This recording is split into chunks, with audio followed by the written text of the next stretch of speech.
Which, by the way, those aren't real opals. Those are man-made opals, so don't go and try and encase an opal you find. I did not mention that before. So that made me want to do a milli demo. So millis come in these long pieces of glass, and then there's a picture down the whole thing. So that's made by KJH Glass on Instagram, and so is this one. This is the one that I'm going to encase right now. I'll show you how that's done. Super simple. Another quick demo. Woo. So I have one that's cut off. I just use these nippers to cut them apart. A lot of people like to use little saws. You get more pieces out of each milli pole. I do not make any millis. I always just buy them and encase them myself. So got a little milli sitting right here. Ooh, it's kind of hot. That's the point. I want it to heat up. This graphite pad gets pretty hot as I work. So if you're going to encase a milli, I suggest put it there at the beginning of the day, let it heat up, and then encase it like an hour or so later, whatever, 20 minutes later. So first things first, you want to place this so the front is sitting on this side, because I'm going to use a color to place on the back of the milli. And you're not going to be able to see into this side, you're going to see from the other side. So let's pick a color. I'm going to use, doesn't really matter because I got all the colors of the rainbow on there. Should have picked this before, but I didn't. Pink? Blue? Sparkle blue? Yeah, we're going to use this, I think it's blue stardust. It's a sparkly blue for the back.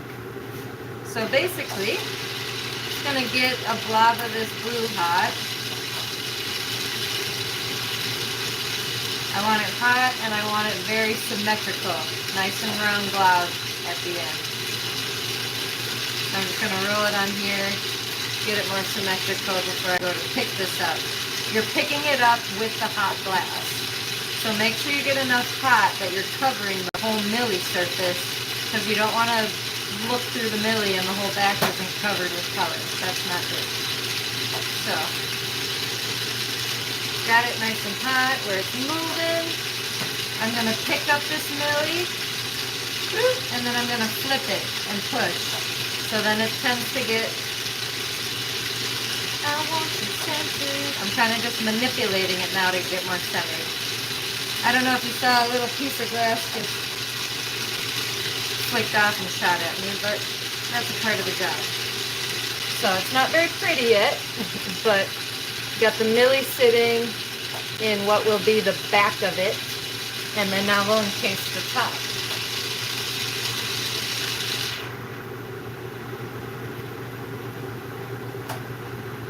Kind of want to pull out this little chunk of bubbles, but that's a sketchy game. So when you cut these up, sometimes you'll get little bubbles on the side, because from where you cut it. I think I'm just going to leave it. If I pull them out, sometimes you can misform like the details on the milli, so it's not really worth it all the time. It's too close to the picture. So now I just have a clear rod. It's pulled down. The end is clean. And I want to keep this milli hot, but not so hot that it misshapes the picture. And then I want to get a glob that is clear hot at the same time. So I just kind of go in and out above the clear with the milli. And you can make this glob as as big as you want. If you want a giant lens on your milli, that's fine. If you want a tiny one, that's fine. Just make sure you melt down enough where it's going to encase that whole thing. Alright. So I don't want any hot heat color look to this when I go. And you're not going to push it over the milli yet. Just blob it on the top and then cut it off. If you go to push it over, you're going to misshape your milli. So now I've got the background on the bottom, the milli in the middle, and then the clear on top. I just have to angle it down so that clear will fall and encase the milli. So basically you're waiting for the clear to go over the whole milli and then hit that background, which in my case it's that blue startup. So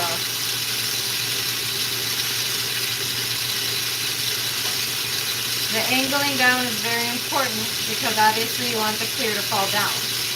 So here's kind of the beginning of it falling. I want to keep it going. If you put the clear on the milli, when the milli's too hot, you're just going to warp the shit out of that picture. It's going to smear. I've done it a handful of times.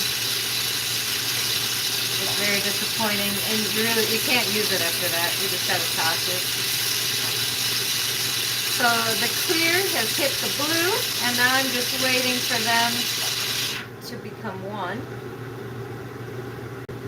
It's freaking awesome. So I'll show you in a second.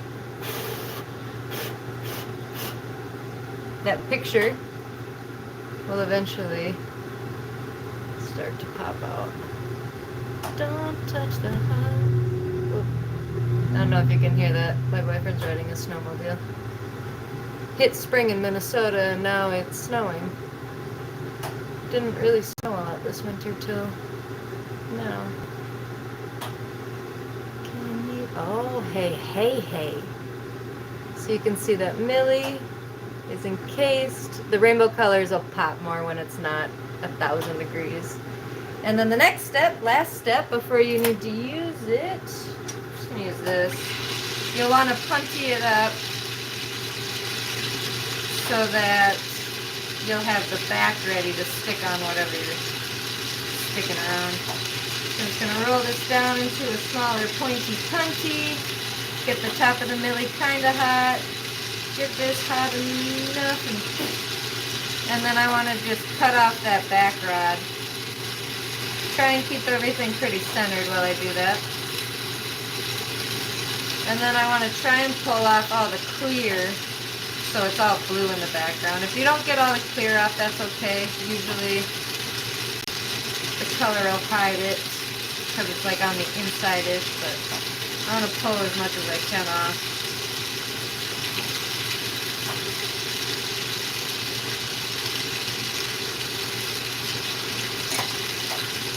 And then I'm going to give a little flatten on there. We have our crepe milli. So there's the back, it'll be blue, and then now the front is puntied up so it's hard to see. But I'm going to pop it my annealer. Oh yeah, that's nice. I don't know what I'm going to do with it yet. Maybe I'll put it on the giveaway pipe. I'm almost to 1,000 subscribers, so once I hit that, I'm going to be doing a live demo of something that I'm giving away to one of my subscribers. So thank you all for subscribing and watching and all the love, and I will see you soon. Hope you liked the demo. Peace.